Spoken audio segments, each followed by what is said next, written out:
সেদিন যখন ট্রেনে ওঠার পর জানালা দিয়ে হাত বের করে বিদায় জানালাম, সেখানে কিন্তু তুমি ছিলে না।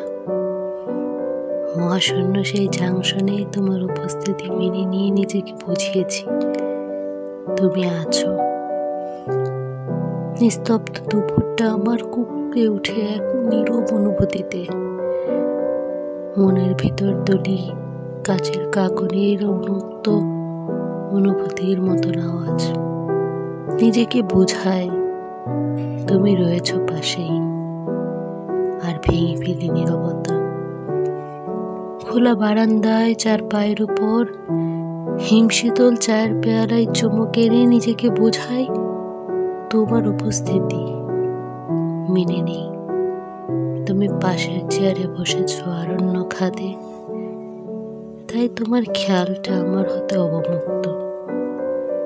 যখন খুব করে উষ্ণতা পেতে ইচ্ছে করে আমার হিমালয়ের হৃদয়ে, তখন আমি তো চোখ বুঝে তোমার উপস্থিতিটাকে উপলব্ধি করে নেই।